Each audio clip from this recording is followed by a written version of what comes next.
আমি আমার এক ফ্রেন্ডের সাথে একটা বিজনেস শুরু করতে চাইতেছিলাম জি ইতালিতে, যে আমার ব্যবসাটা কোন ধরনের হওয়া উচিত। জি আমি কি দিত্তা ইন্ডিভিদুয়ালে করব, নাকি এসএনএচই করব, নাকি এসআরএলএস ওই সব কিছু একটা করব, মানে কোনটা করলে আমার জন্য বেটার হবে। একটা ব্যবসা করবো যে ব্যবসা আমার লং লাস্ট চিন্তা চেত না, নাকি শর্ট টার্ম একটা চিন্তা চেতনা নিয়ে আমি ব্যবসা করছি।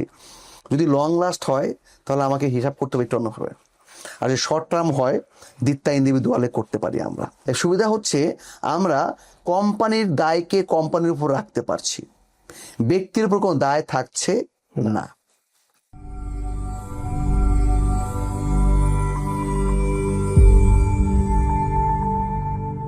আসসালামু আলাইকুম ভাইয়া। আমি আমার এক ফ্রেন্ডের সাথে একটা বিজনেস শুরু করতে চাইতেছিলাম জি ইতালিতে।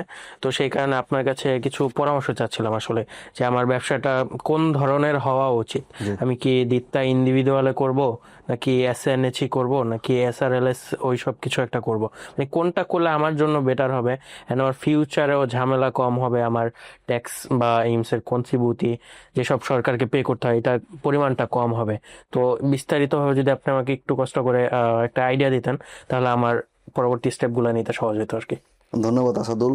হ্যাঁ, এটা একটা কথা, খুব গুরুত্বপূর্ণ একটা প্রশ্ন।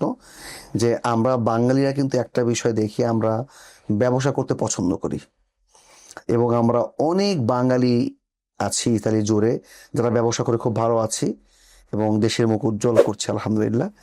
তো একটা ছোট্ট যে বিষয় হিসেব করা দরকার শুরু থেকেই, সেটা হচ্ছে যে সরকারের সাথে আমি ব্যবসা শুরু করতে গেলে তার সাথে আমাকে আমাকে কিভাবে লেনদেন করতে হবে। হুম। ওকে, তো আমি যদি লেনদেনের কথা বলি, দুইটা বিষয়কে মাথায় রাখি। একটা হচ্ছে ইমস কন্ট্রিবিউটি, যেটা আমার নিজের পেনশন। জি। আর একটা হচ্ছে ট্যাক্স, যে আমি এই দেশে আছি এবং এই দেশে সরকারকে আমার ট্যাক্স দিতে হয়, রাইট? জি। সব দেশে ট্যাক্স জি। আছে, জি। কিন্তু ট্যাক্সের পরিমাণটা না জানলে বিপদ হতে পারে। কারণ আমাদের সুইজারল্যান্ডের হিসাব করলাম ওই দিন, দেখতেছিলাম যে একটা নির্দিষ্ট অ্যামাউন্ট পর্যন্ত কত 1 থেকে 10,000 না 12,000 পর্যন্ত জিরো ট্যাক্স, মানে গরিব থাকলে জিরো ট্যাক্স। হুম। আমাদের ইতালিতে কিন্তু এরকম জিরো ট্যাক্সের কোনো সুযোগ আমরা দেখি না। 8,500 এর নিচে হলে তবে না, আমাদের দিক- আওতনমদের ক্ষেত্রে তো সেটা হচ্ছে না। ওকে ওকে, হ্যাঁ। জি জি জি। আওতনমদের ক্ষেত্রে সেটা হচ্ছে না। হচ্ছে না, ঠিক আছে না? আওতনমরা 1 টাকা ইনকাম করলেও ট্যাক্স দিবে, ঠিক আছে না? তো আমি ব্যবসায়ীদের কথা বলছি। তো সেই জায়গা থেকে প্রথমে আমাদের হিসাব করতে হবে যে আমি আসলেই কি একটা ব্যবসা করবো যে ব্যবসা আমার লং লাস্ট চিন্তা চেতনা, নাকি শর্ট টার্ম একটা চিন্তা চেতনা নিয়ে আমি ব্যবসা করছি। যদি লং লাস্ট হয় তাহলে আমাকে হিসাব করতে হবে একটু অন্যভাবে। আর যদি শর্ট টার্ম হয় দিত্তা ইন্ডিভিদুয়ালে করতে পারি আমরা।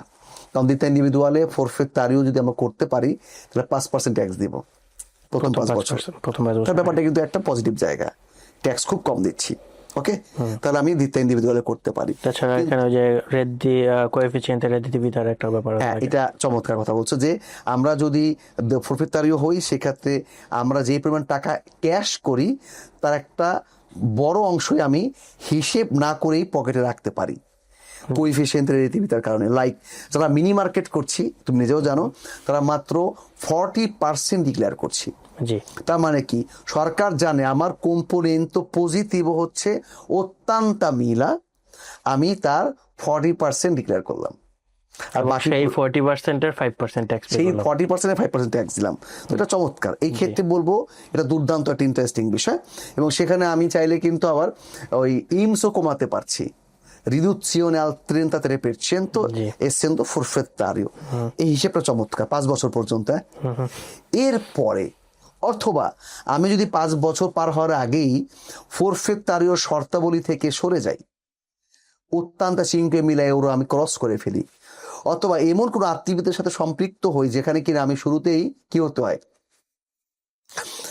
ফরফেত্তারিও থাকতে পারছি না। এই যে তুমি যেটা বললা যে তোমার বন্ধু এবং তুমি মিলে করতে যাচ্ছ, তো এখানে অবশ্যই তুমি প্রথম থেকে কি হয়ে গেলা, অর্ডিনারি অর্ডিনারি হয়ে হয়ে গেল। যাচ্ছ, কারণ তোমার সোচেদা করতে হবে। ওকে। তো এখন জি। সোচেদা 2 রকমের হয়, একটা সোচেদা দি পেরসোনা আর সোচেদা জুরিদিকা। তো সোচেদা দি পেরসোনা আর দিত্তা ইন্ডিভিদুয়ালের মধ্যে পার্থক্য দেখি না, কারণ ব্যক্তিকে কেন্দ্র করে সবকিছু এটা করতে থাকে।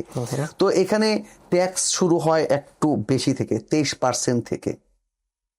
এখানে ইভা ডিক্লারেশনের ব্যাপার আছে, এখানে কন্ট্রিবিউটিও কমছে না, 30 পের্সেন্ট কমাতে পারছি না। না।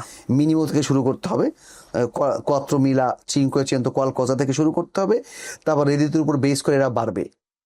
ওকে, তো 23% ট্যাক্স যদি তুমি দিতে চাও, মনে করো তোমার প্রথম বছর রেডিতে হলো, সোচিতা রেডিতে হলো 40,000 ইউরো, তোমার হলো 20, ফ্রেন্ডের হলো কত, 20, তাহলে আনুমানিক 18 পর্যন্ত ধরি, আমি 18 ধরি, 20 না, কারণ 18 পর্যন্ত একটা সলিয়া আছে। তো তোমার রেডি তো 18, তোমার বন্ধুর রেডি তো কত, 18। তা 18,000 ইউরোকে তুমি 23% করে ট্যাক্স দাও, তো কেমন লাগছে? খুব বড় অ্যামাউন্ট হয়ে যাবে, কারণ পাশাপাশি আবার রিমসও আছে। ওকে, তুমি তাহলে অলরেডি তুমি এইটা যদি একসময় তোমার, এখন তুমি সবাই জানি তুত্তে ইলেকট্রনিকো পসে পে করছে, তো আলটিমেটলি বছর শেষে তোমার ইনকাম যদি হয়ে যায় 70,000 ইউরো দুজনের, তো 35 প্লাস 35, তখন তোমাকে ট্যাক্স দিতে হচ্ছে 28% প্লাস। হিসাব করে দেখো তো কি অবস্থা, হিউজ অ্যামাউন্ট। Huge amount. তারপরে সরকার নিয়ে যায় সবকিছু। তো এই জায়গা থেকে যেন আমরা কি বলি, যখন তোমরা একের অধিক মানুষ বা একাই ব্যবসা করছো এবং তুমি চিন্তা করছো আমি ব্যবসাটাকে লং লাস্ট করতে চাই, তখন আমরা সোচিতা জুরিদিকার পরামর্শ দিচ্ছি। সোচিতা জুরিদিকা, এসএ বা এসএ এর সুবিধা কি আসলে? এর সুবিধা হচ্ছে আমরা কোম্পানির দায়কে কোম্পানির উপর রাখতে পারছি, ব্যক্তির উপর কোনো দায় থাকছে না। তো কোম্পানির সকল ইনকাস্য থেকে কোম্পানির সকল কোস্তি আমরা মিনিমাইজ করে তখন একটা রেট তো কমাতে পারছি। কিরকম? আমরা সকল খরচ, একটা কফি থেকে শুরু করে বাজারের সকল স্পেশাল সকল কিছু আমরা কি করতে পারছি, গাড়িটাকে পর্যন্ত আমরা কোম্পানি দিয়ে দিতে পারছি। মানে আমি দেখাতে পারতেছি যে আমার যে খরচগুলো হইতেছে সবকিছু কোম্পানি সোচিতা। বেয়ার করতেছে। সোচিতার কম সবকিছু। ওকে ওকে। তো তাতে করে এক্সাম্পল মনে করো তোমার যদি 1,000 চেন্তো মিলা ইউরোর একটা ইনকাস্য হয়, সেখান থেকে তুমি মালিক হয়েও কি তোমাকে কিন্তু ওখান থেকে তোমার রেডি তো করতে হয় না। তুমি জানো যে রেডি তো কখনো ব্যক্তির হয় না, কোম্পানির কোম্পানির হয়। তাহলে ব্যক্তি কিভাবে টাকা দিতে পারে? ছোট যারা, তারা contributo নিতে পারে, possono essere compensato o retribuito। তো তোর বুঝতে পাকার বিনিময়ে তারা টাকা দিতে পারছে, এবং বছর শেষে তিনি কুদের বিনিময়ে সেটেলমেন্ট করতে পারছেন না, এবং তার ইরপেফটা কিন্তু মানে ট্যাক্সটা কিন্তু আর 23-28% না। ওকে, তার মানে লাইক বুঝতে পাকা জীবনটা চলছে।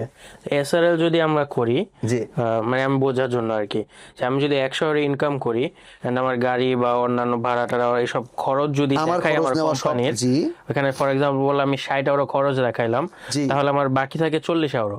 তো যখন 40 ইউরো বাকি থাকবে, আমার যে ট্যাক্সটা আসবে সেটা 100 ইউরোর উপরে আসবে না, সব খরচ বাদ দেওয়ার পরে যে 40 ইউরো বাকি থেকে যাবে সেটার উপরে আসবে ওই ট্যাক্সের ব্যাপারটা, মানে Exactly. ওইটার উপর বেস করে ট্যাক্সটা দিতে হবে। Exactly, Okay. এক্স্যাক্টলি। Okay. এবার তুমি মনে করো তোমার সকল খরচের ইভাগুলো, যেমন মনে করো তুমি এই কোম্পানির গাড়ি নিয়ে যাচ্ছ, মনে করো মাল কিনতে ভ্যানিস গেলা বা ঘুরতেই গেলা, ধরো এই পুরো পেদাজর সকল খরচগুলো তোমার কোথায় উঠতেছে?